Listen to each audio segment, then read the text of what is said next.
Good evening dear student. आज हम पढ़ेंगे सेंटेंस के प्रकार, यानी जो वाक्य होते हैं वो कितने प्रकार के होते हैं, इस बारे में स्टूडेंट आज हम जानेंगे।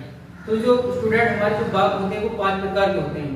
तो जैसे पूछा जाता है कि सेंटेंस कितने प्रकार के होते हैं, तो सेंटेंस 5 प्रकार के होते हैं।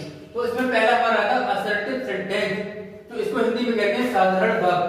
पहला हमारा असर्टिव सेंटेंस को कहते हैं साधारण वाक्य। जो साधारण वाक्य है उसको 2 भागों में बांटा है, ठीक है।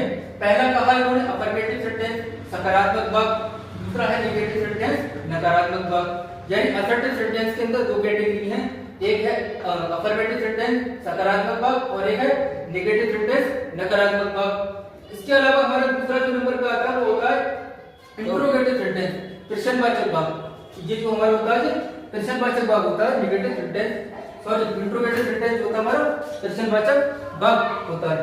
इसके अलावा हमारा तीसरे नंबर पे जो होता है इंपरेटिव सेंटेंस, इसके होता है इंपरेटिव सेंटेंस आज्ञावाचक वाक्य होता है। इंपरेटिव सेंटेंस तीसरे नंबर पे आज्ञावाचक वाक्य, और चौथे नंबर पे आता है एक्सक्लेमेटरी सेंटेंस, विस्मयबोधक वाक्य। एक्सक्लेमेटरी सेंटेंस विस्मयबोधक वाक्य होता है। इसके अलावा हमारे जो 5वें नंबर पे आता है वो होता है ऑप्टेटिव सेंटेंस, इच्छासूचक वाक्य।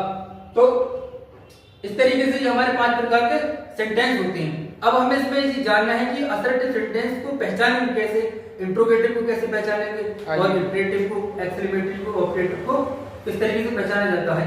तो जो असर्टिव सेंटेंस होता है तो ये अफर्मेटिव सेंटेंस आते हैं इसके अंदर और नेगेटिव सेंटेंस आते हैं। तो अफर्मेटिव सेंटेंस बोलते हैं जिसमें स्वीकार किया जाता है किसी बात को, नेगेटिव सेंटेंस बोलते हैं जिसमें नकार किया जाता है। यानी अगर कोई कहता है कि ये किताब है यानी दिस इज द बुक, तो ये हमारा सेंटेंस हो जाता है affirmative sentence. This is not a book, तो ये हो जाता है हमारा नेगेटिव सेंटेंस। इंट्रोगेटिव सेंटेंस में क्या होता है, क्वेश्चन वर्ड आता है पहले, या हेल्पिंग वर्ब पहले आती है या फिर क्वेश्चन वर्ड पहले आ जाता है। तो इस तरीके से ये हमारा होता है। इंपरेटिव सेंटेंस में क्या होता है, आज्ञा ली जाती है या दी जाती है, यानी परमिशन दी जाती है, कोई ऑर्डर आदेश दिया जाता है, तो हमारा ये इंपरेटिव आता है। एक्सक्लेमेटरी में कोई एक्सक्लेमेटरी वर्ड होते हैं जैसे हुर्रे, हाउ, अलास, ये वर्ड जो आते हैं तो ये हमारे एक्सक्लेमेटरी होती है। इससे अगर कोई सेंटेंस शुरू होता है तो एक्सक्लेमेटरी सेंटेंस कहलाता है। ऑप्टेटिव सेंटेंस में क्या होता है, इच्छा का प्रकट किया जाता है, ये प्रार्थना की जाती है किसी के लिए या फिर किसी को अभिशाप किया जाता है, बददुआ दी जाती है, तो हमारे सेंटेंस में होता है ऑप्टेटिव सेंटेंस आते हैं। इसके हम आगे देखेंगे एग्जांपल और क्या होते हैं। आई होप आप लोगों को सेंटेंस के बारे में पता होगा। Thank you. हमने अभी जो हम अभी पढ़ रहे थे कि